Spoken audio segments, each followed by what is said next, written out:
Good morning, Revolution, everybody, and welcome to our show this morning. We have a lot to talk about. Welcome back, Rosanna. Thank you. Thank you. Rosanna was Can't in wait the to hear people, about it.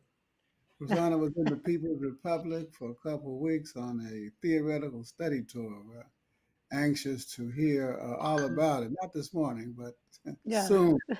Very, Yes, very good stuff going on. yeah, I can imagine. Um, Hmm. lot to talk about this morning. There's so much in the news, but first we want to begin by wishing Karl Marx and his followers, of which we are one, a very, very happy birthday celebration. Marx would have been 205 today. Scott, Hmm. if you had to give him a birthday present, what would it be? Oh, um, a revolution. A The revolution. only Anita, one. That's just a good answer. I can't top that a off the top of revolution. my head. Close to revolution.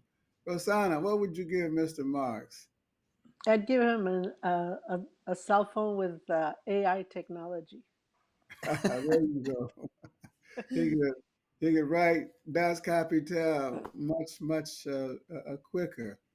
Well, Exactly. it's Marx's legacy is enduring, and there's a lot to celebrate in this country with the growth of the workers' movement, new organizing taking place, growth in the fight for democracy, and from our point of view, the growth of the Communist Party. And by the way, we just, speaking of growth, we just completed the People's World Fund Drive. We brought in $140,000. We topped our goal of 125,000, and the money is still coming in, which is good because all told, we got to raise 200 grand by the end of the year. We want to thank everyone who contributed. And if you want to keep contributing, please go to peoplesworld.org, donate. Now, on a less happy note, we want to share with our viewers a terrible tragedy that took place in New York last week, the lynching, murder on the subway in broad daylight of Jordan Neely, choked to death by a white vigilante who was then questioned by police and released. Anita, Yeah. released. The boy walked, reminiscent of the vigilante justice, so-called justice, accorded to what was his name, Bernard Getz, some years Bernard ago. Getz. You, That's you, right. you remember that? Many years ago. That was in the early '80s, and yes, he did get convicted. I think of attempted murder, or maybe he just got sued. I can't remember, but he left one of those young men paralyzed. But yeah, in this case, it was just an egregious homicide, and I mean, the police haven't charged him yet, but I'm hopeful that those charges will be forthcoming. I'm sure they are keeping an eye on this person. I think they should release his name. They say he's an ex-marine. I don't know what, and 24 years old. So the man knew how to kill someone and did so on the subway. It's just a horrible tragedy. A horrible. It's not even a tragedy because it's on purpose. It was a homicide, a murder, a cold-blooded murder. It said his name is Daniel Penny, Oh, according to our producer. And it said that the some of the passengers in the train cheered him on, assisted. I don't know if y'all have watched the video, uh, Scott, but I mean, it's unspeakable. Yeah, I haven't watched the video, and it's the kind of thing where you know you have to force yourself to watch. But I I mean it's horrible, and we've seen so much of this.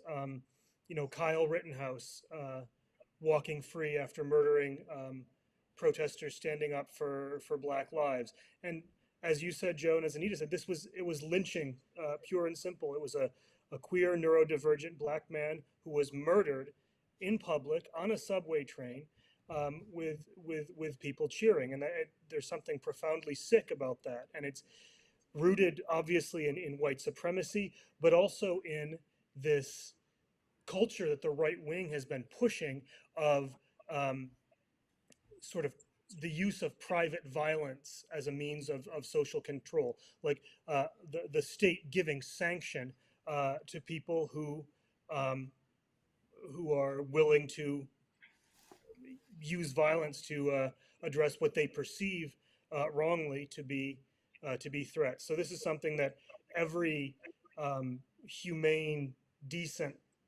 right-thinking, democratic-minded person should be horrified by and should be, standing up to demand justice. And Rosanna, the YCL and some other organizations are organizing a demonstration today at noon at the DA's office, and demanding that justice, because the case has been ruled a homicide, but the person's, walking free. I hear that they hired a well-heeled law firm or lawyer to represent them, but I mean, and it's curious why no charges have been filed yet. I don't know if New York has stand your ground laws or not, but justice must be done and initiative must be taken. And so we'd like to congratulate our young people for taking the initiative to try to help organize some public pressure on this issue. I think, I think this really calls for all of us to be participatory in voicing our opposition and our anger and our disgust as to what's happening in our country. It's not simply enough to be disgusted. You have to get up, you have to get out and support these actions that are calling for justice, that are calling for not just in this case, but in all cases, uh, murder charges and all of those things. But it's more important to get out there and really show your opposition. Because the majority of us don't like this. We are opposed to it. But it requires the majority of us to get out there in the streets and voice that opinion and be participating in getting involved in some action and showing people that there is a majority. There is a majority and a crime was committed. So let's hope that charges are brought soon. Um, if well, keep the pressure on. That's the main thing. Next, in keeping with the celebration of Marx's birthday, there's been a significant uptick in labor action around the country. Just a couple of weeks ago, the workers and professors and graduate students all went out on strike at Rutgers University and won a settlement. I'm not sure if it's all worked out just yet, but they settled, and at least tentatively, and went back to work. But on May Day, I believe it was, or the next day, the Hollywood writers voted, Anita, 98% to Mm-hmm. strike, and 10,000 of them, and the strike is on, and it's going to have a Mm-hmm. big impact on the television and movie industry. Um, have you been following developments there? I have, and I went and checked out the Writers Guild of America website this morning. It's amazing how just the conditions of production in that industry have changed so dramatically over the last 20 years. And even though producers, the studios are making just as much profit as they ever did, writers are getting a smaller and smaller share of that. And their real income has dropped like 23% or something over the last period since these technological changes have occurred. They've almost turned into a gig economy within a union structure. So it's just a crisis that was a contradiction that had to be resolved, and it's really going to be a blow. It might just make permanent some changes in the way our cultural content is produced. It's culture more and more in the service of ruling class interests rather than the workers that put in the actual work of production. You mentioned AI earlier. One of the demands from the company is to allow AI, to artificial intelligence, to help write the scripts, believe it or not. And on Hmm. pay, they offered them 4% over the next duration of the contract, where, Scott, the workers were asking for 6%. I mean, neither are keeping up with inflation even. Yeah. And this question of AI is also a huge, because if we look at the headlines around these new um, the new AI, Chat GPT, and its various iterations. There was this wave of enthusiasm at the beginning, and then almost immediately we started seeing uh, all of these instances of AI producing content that's really disturbing, either deeply racist, sexist, violent, um, and that's not surprising because these programs are trained on input huge data sets from the internet, uh, which is in many ways a cesspool because of capitalist control. So turning over the production of cultural content to AI would even further the process that Anita mentioned of producing stuff that furthers the interests of the ruling class. Um, so writers are really standing up for not just for the quality of the content, but also for the ability to produce content in a democratic way. And it's a really important struggle. Rosanna, behind this, of course, is the drive for maximum profits. But it's a race to the bottom for the writers in the industry, for the workers. Can you believe, for example, that they want the writers, the head writer, to hire other writers, but they won't promise to pay them for the duration of the season? They're not even, in what other industry can people take a job and not even know if they're going to get paid? Because the companies reserve the right to cancel the show after the pilot is written. Is the party going out on the picket line in Hollywood to support the writers? I'm sorry, you cut off, so I didn't quite fully hear your question. I said, is the party going out on the picket line to support the writers? Very much so. We were out there. Yes, I personally was not out there yesterday, but I know of comrades who reported they are out there. They are sending photos of the different strikes picket lines that they attended, and definitely were keeping an eye out and making sure that we are out there helping with walking the picket lines as well as helping in however way we can. Class struggle is heating up, y'all, and Hmm. it's going to get hotter. UPS contract is up in July, end of July. That's 385,000 workers. And they got a militant leadership, and they're ready to strike. And then the auto workers, again, up in September. Big issue there is two-tier wages. Two-tier wages, where they pay younger workers 7, 8, no, I'm sorry, 12, $13 an hour, but the older workers are making 50. Youth sub minimum wage. And, again, it all revolves around the class struggle. They need to make maximum profits, and the workers need to combine, collectively bargain, strike, and whatever else we can do in order to earn a halfway decent living wage. Well, another big issue in the country is the fight for democracy. Fight for democracy. Fight against a clear and present fascist danger. And yesterday, Anita, four Proud Boys, they ain't so proud, really.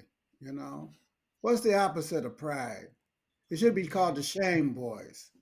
Good Shame one. Boys, Yeah. you are hereby renamed. The Shame Boys were convicted for seditious conspiracy. Four of them, at least. Did you follow the trial? Not too closely, but I would say that calling them boys too is kind of a slur against youth. So I wouldn't say there were boys either. But I didn't follow it very closely. But I mean, I know the leader of the Proud Boys who was convicted is one of the four convicted. He wasn't even in DC on January 6th, but he was shown to have been orchestrating his followers in their attack on the Capitol on January 6th.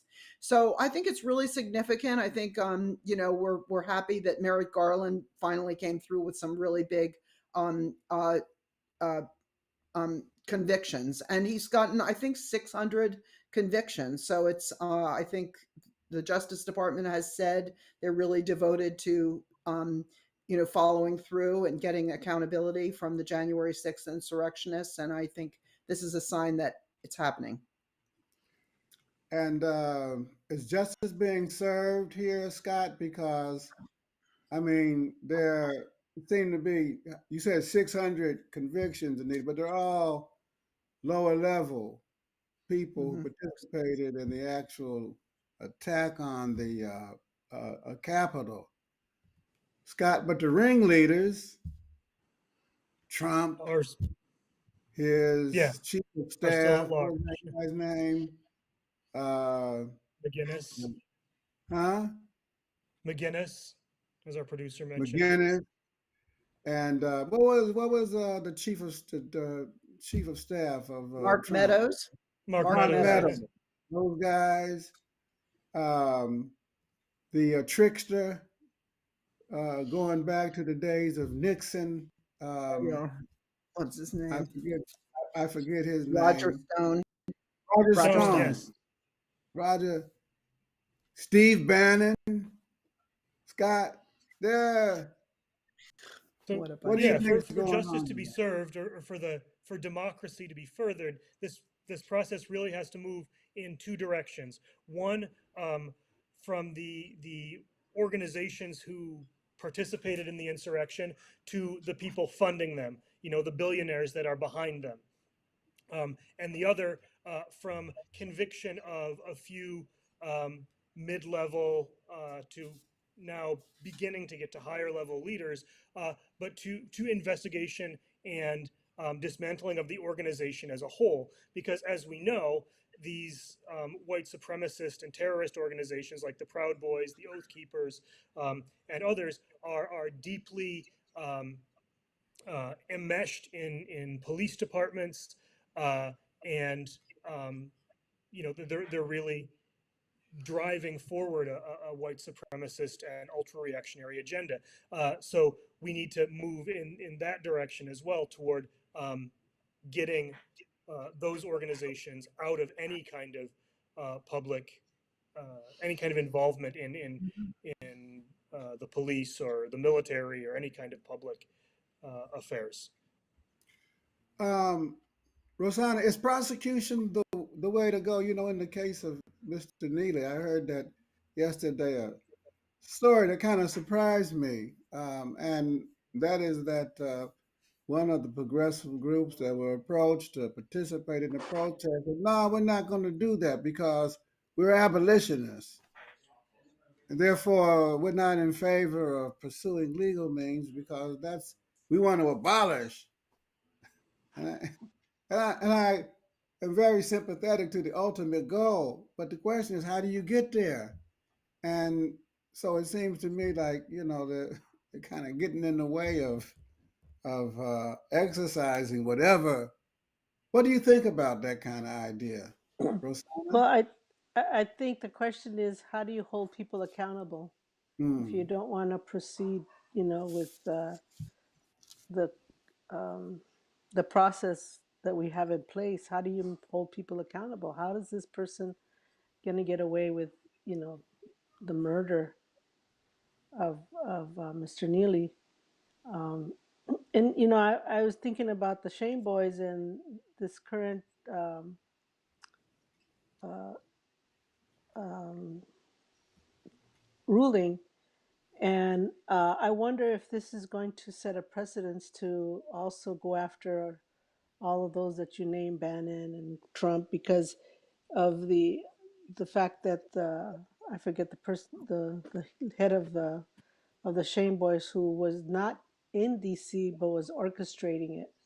And I wonder if that's, will set maybe the stage to go after, to more, freely go after these others that are really the ones that are um, the cause of all of this. Many people who participated in the DC thought that Trump was going to save them, that that they were going to be not even convicted, and so many are now being charged, and I'm sure that they are shocked that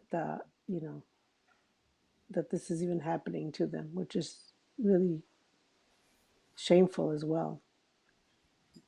They are shame and Anita, you don't want to call them boys. How about toys? Yeah. Shame toys because they are tools of reactionary intrigue, organized by big business, Mm, organized by finance capital. right. And Scott's right. You got to follow the money. You got to Hmm. also deal with those who supported the insurrectionists. And it's not just Trump or Stone or Bannon or the chief of staff, whose name for me is eminently forgettable. We have to go after the top, the organizers, the engineers of these fascist measures. Otherwise, and as Scott loves to say, and I love to quote him, they have to be decisively defeated. Ain't that right, Scott? You got to decisively defeat them. Yeah, Otherwise, it's it's just going got- to it, continue. it's not enough to like a slap on the wrist for a few mid-level operatives. The organizations themselves have to be dismantled, prevented from doing anything like this again. Um, and it's a process akin, as I'm certainly not the first to say this, akin to what happened in Reconstruction, a democratic struggle undertaken in a revolutionary way to change to yeah, decisively defeat reaction and eliminate its presence in our political life. They are sowing a bitter and poisonous crop, and they're going after the branches with the hope that the tree may fall. But if you want to get rid of the tree, you got to go after the roots. You got to go after the roots. There's no question about that. Pull that bad boy up from the roots, you know. And the roots are in big capital. Let's never forget that. Hmm. Well, Supreme Court has been in the news big time. Uh, Corruption, Mr. Thomas, and what's the other guy's name? Gorsuch or something like that. Hmm. Alito as Um, well. Alito and the Chief Justice Roberts is covering for them. And Thomas, he got big friends with this Texas a billionaire, takes trips all paid, fully paid, flies on his private jet, his children and nephews, private schools, and he even gave him a Bible, Rosanna. Fred Douglass must be turning over in his grave. Gave him I don't know what it was, a $40,000, $50,000 Bible that was owned by And is this the same guy that had the painting by Hmm. Adolf Of Hitler? Hitler, yeah. That's That's him. that's what I can't figure out, to be doing business with a Nazi and you're an African American. I just, that in itself. But you know, it's not surprising. I mean, the everyone knows that the how the judges are going to vote. So how can they be really impartial, and how can they be really? How can we trust that they're really looking out for the best interest of the nation when we already have a sense of how they lean and what they're going to do? And now with this, it just adds to the understanding that these judges are not partial judges. They're not ethical judges. They're not principled judges. Then they're not really judging our protecting our nation and its people as a whole. And so I think, it questions. We really need to either get rid of them, have term limits, find a different alternative, because this is really just just undemocratic and just unethical, and just the bottom line, it should not be tolerated. It should not be tolerated. And on Thomas, every people have collaborators. Every people and have collaborators. There were collaborators during the time of slavery. They called them house slaves. Malcolm talked about that. Malcolm, house slaves and the field slaves. And in Nazi Germany, there were Jewish people who collaborated. It's true. And there were French, Scott knows about that, who collaborated with the Nazis. You know, Yep.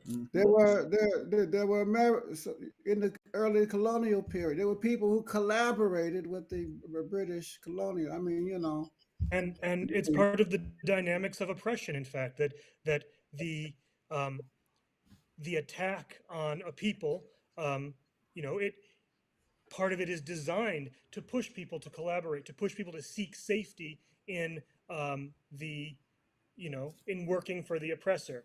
And part of the task of organizing and of building resistance movements is to convince people that real safety is only in a collective organization resisting the oppressor, rather than in collaborating as individuals. for 40 pieces of silver, Anita, for 40 Hmm. goddamn pieces of silver. But I mean, didn't wasn't it Mark Twain or was it Roy Rogers or somebody was who said we got the best Supreme Court money can buy? Hmm.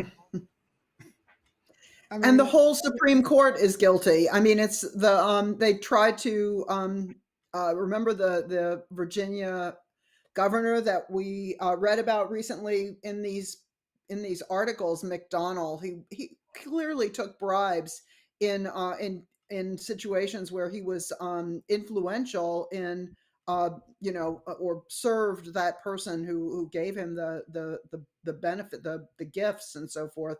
And the Supreme Court overturned his conviction unanimously and said they don't need any code of ethics for the Supreme Court, and made it harder to prosecute um, corrupt politicians.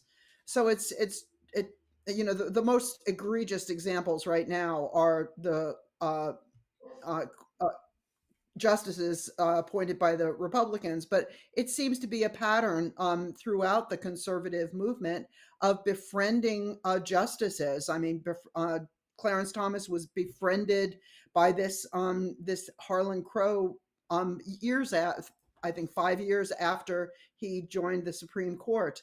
Alito shared.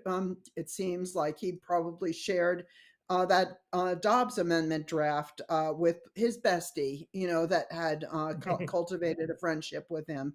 And it also happens in Ohio Supreme Court. We have the Center for Christian Virtue, hobnobbing with our court justices. So it's happening at every level. It's just thoroughgoing corruption.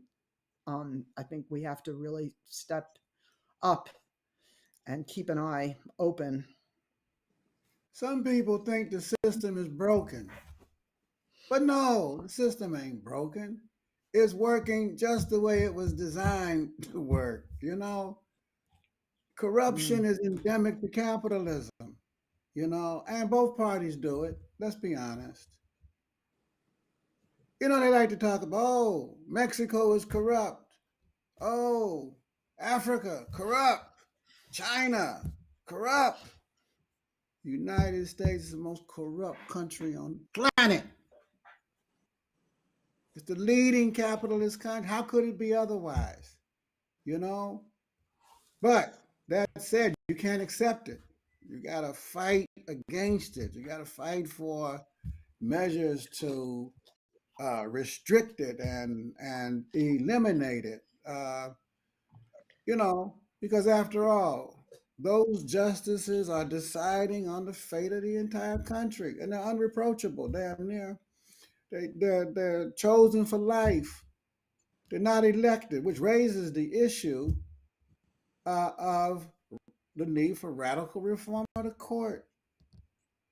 I Hmm. mean, and the whole political system, because as it stands now, it's the stage is set and the curtain has opened and the play is going on, and corruption is just the name of the game. You can't get around it. And so I do hope that it will become an issue.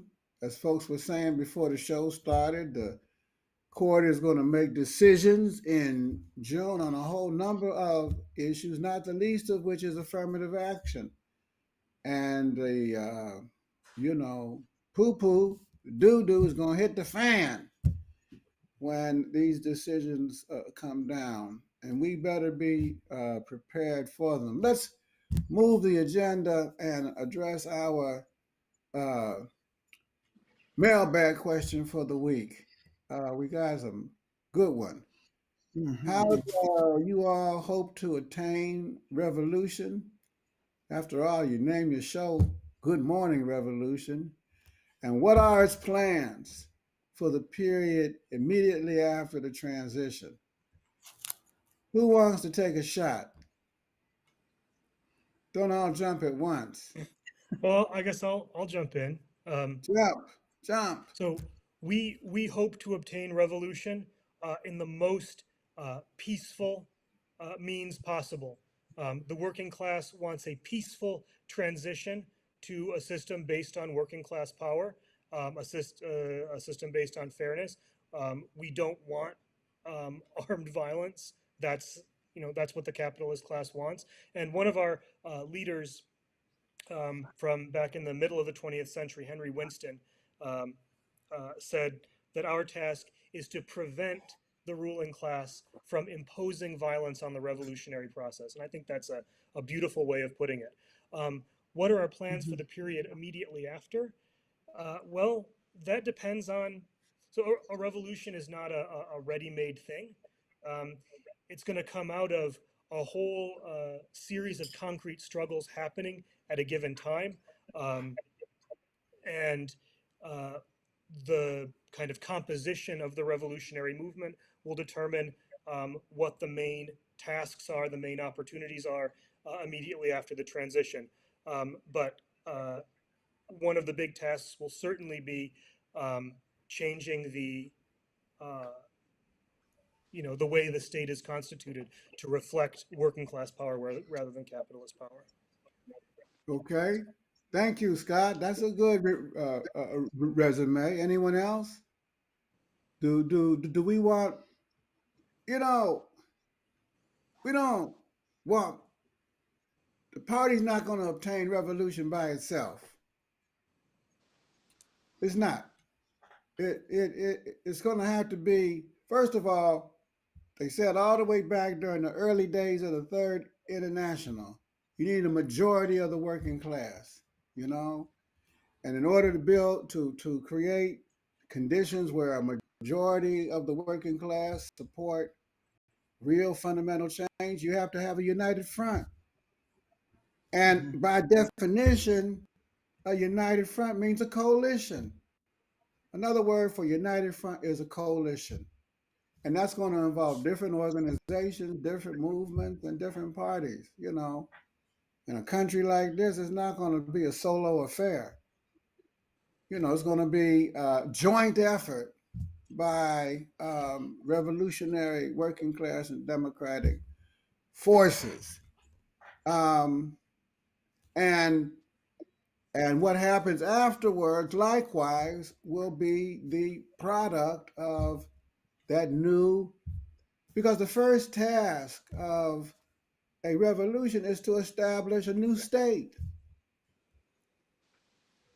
We need a new state, a working class led state. And the class is going to have to decide, those forces that are represented in that new revolutionary, what to do.